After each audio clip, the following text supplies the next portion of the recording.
I now give the floor to the representative of Djibouti. Thank you, Mr. President.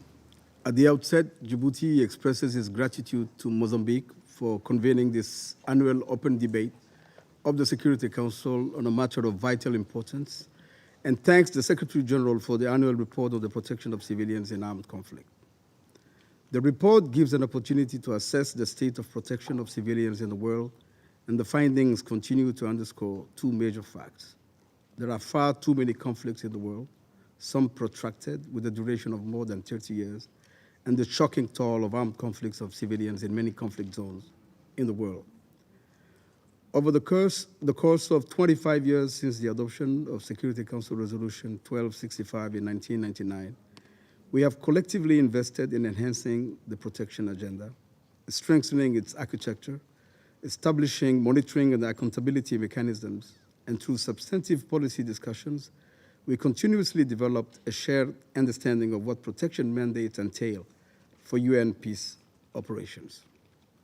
We welcome the fact that the protection of civilians agenda is prioritized in Resolution 2719 in the planning as well as the concept of operations and rules of engagement of African Union-led peace support operations.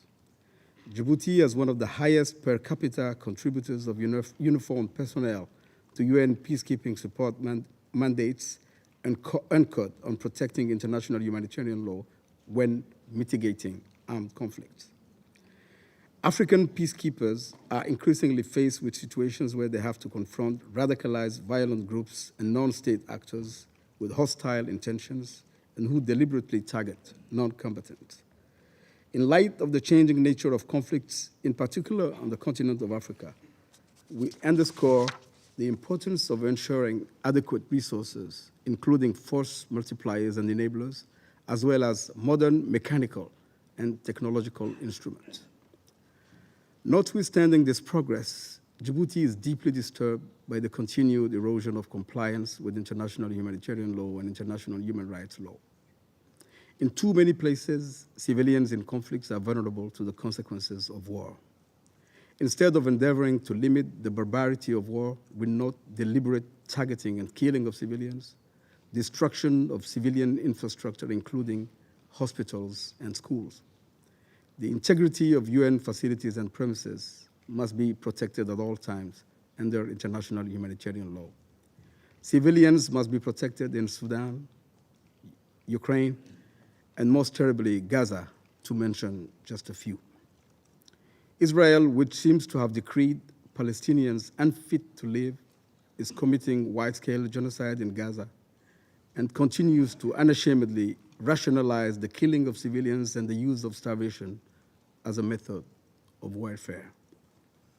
The assault on Rafah will further compound a catastrophic humanitarian situation. Mr. President, these extremely negative developments threaten 25 years of progress. As we celebrate the 75th anniversary of the Geneva Convention of 1949, let us recommit with renewed urgency to the implementation of international law and United Nations Security Council resolutions for the protection of civilians in armed conflicts and promote accountability. Djibouti, as a signatory of the political declaration on suspension of veto powers in cases of mass atrocities, calls on all states to consider lending their most valuable support to the crucial initiative launched by France and Mexico. Thank you for your attention. I thank the representative of Djibouti for their statement.